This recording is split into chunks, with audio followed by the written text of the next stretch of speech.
Hello and welcome to Race 5 of the Utica Home Track Series here at the Watkins Glen Speedway, the home track for the Utica Home Track Series. I'm joined here by guest commentator Brent Spencer. It's nice to have you here, Brent. It's a pleasure to be here.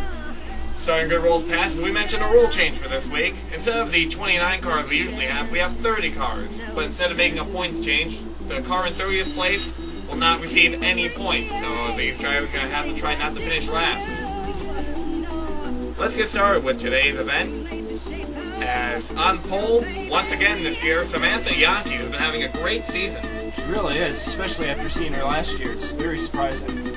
I know, she had the win early this year in Mexico as they all raced into the first turn. Noted for his wrecks, but it looks like they're all going to get through it safely, and Matt Evans is going to get a huge lead over there. That's a big jump on the competition. Exactly, they couldn't get by. Matt Evans with lead on lap 2. Now, last year, despite winning 3 races, he had a lot of struggles. One of the most inconsistent drivers on the series. Ended up, how'd he do it? He was low down in the points. Well, actually, he picked up near the end with the win at Myrtle Beach. I think he got 10th overall, but over the year it was a huge struggle, and he almost got fired from that car earlier this year after that wreck he had with his boss, Tyler Benoit. I'm very surprised that Tyler did not end up firing him. It's a good thing he did. He's in the lead right now. We had an incident early on lap number 2. Michelle Ciadino, the Zandvoort winner, going to get into the turn, is going to get loose, and flat out the track into the dust. Looks like her brakes failed, and then once they did lock up, she just couldn't hold it onto the track. Similar issue happened on lap 3 with the car in front of her, Matt Corio, almost going to get into Josh LeMayo, and is going to mirror that same incident. Almost the exact same thing. Turn 1 is very tough.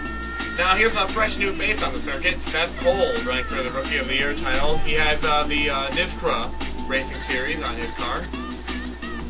He's a little late on the entry list, this being the 5th race of the season, but I think he had a good shot. Yeah, never too late to make a start in the Utica Home Track Series. He's right behind rookie David Creed. Another rookie starting in the race is a hometown driver, Willie Decker, the number 1X. He plans on running a lot of the North America races this season. I heard that he might make a jump to run more of the events if he's able to get some extra funding. Yeah, this number 1X, he's a, what is he, a modified? Yep, he's usually a modified driver, but making the jump over to a stock car. Not doing too bad for his first start. One driver that's also doing well today, Tyler Benoit, who's campaigning for the points lead, trying to get away from Samantha Yahnke. And he's having a great season. He really is, too. Even after that wreck by Matt Evans, he still has held it together for the other races of the season, and he's not doing too bad in points. No, he is not. And let's talk about the other Benoit racing driver, Max Skinner, who's also doing great today. He's currently in the spot for Rookie of the Race. I'd like to see somebody else get it, too, and all those points will help with the Rookie of the Year race for him. Now, he's been kind of falling behind. This has not been his year, but he's really improving this week at Watkins Glen. He's looking good. Now, another driver that's doing well today is Brian Broad, who sadly could not get the win at Zandvoort, the race he won last year, but he's really shown himself on road courses. He looks very smooth. He's hanging in right behind the leaders. He's in a good spot because he can hook into that draft and then shoot out when he needs to. Exactly. He has a good shot of winning this race. If he just play the pit strategy right, maybe even get by the cars. So I know it's hard to pass around here. Just got to be smart. Now let's take a look at the brightly colored number 46.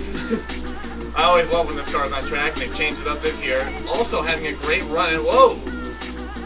Renee Gagnon's going to get a little loose ahead of her. But, anyway. Megan Curley, we don't really talk about too much, but we don't give her enough credit for road courses. She's running really consistently right now, and she's in a good spot to finish a decent place this week. I also recall she did well at Laguna's Takeoff last year. We had an incident on lap 25. Gabe Carraz, who's been having nothing but trouble this year, is going to go into the bus stop, and whoa! He's going to go spinning into the bus stop area.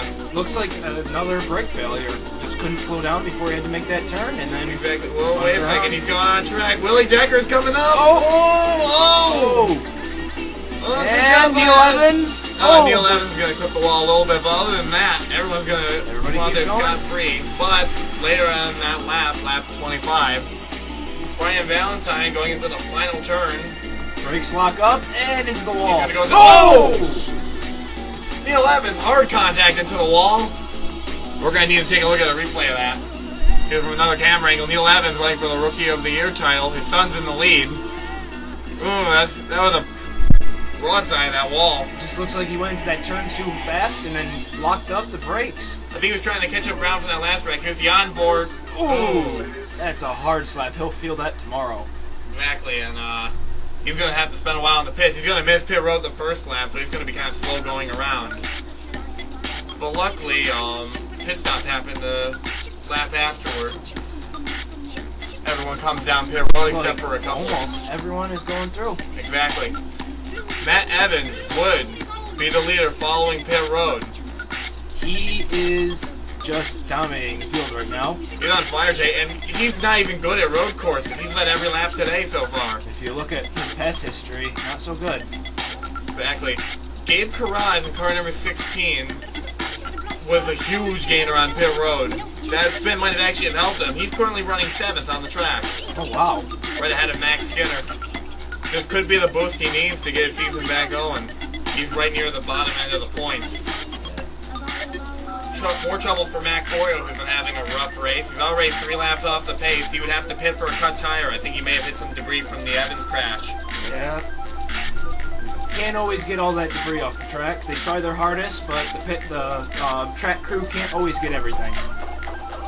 Now looking near the front of the field, there are 3 drivers currently in contention. They can't see from this angle, they'll close in. Matt Evans, Brian Brote, and Tyler Benoit, all running very strongly today and all in a row. They're working off that draft with each other, and they're able to just push strong ahead of the rest of the field. They're running very well today, and even if they don't all win this race today, they're all going to be really happy with their position in the points. Brian Brote especially, he's starting to crack lead to the top 10. This would be a big help towards the points chase. Gabe Carraz is running well, but cut tire again. Looks like that same corner. Gabe Carraz is just cursing this season so far. It's a shame. He was almost a championship winner last year, but wrecked in Myrtle Beach. But coming to the line, Brote and Benoit could not get past the number 4 car. Matt Evans would win the race.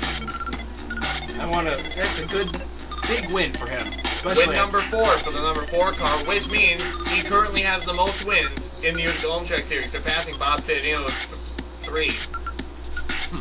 From such an inconsistent driver, it's great to see.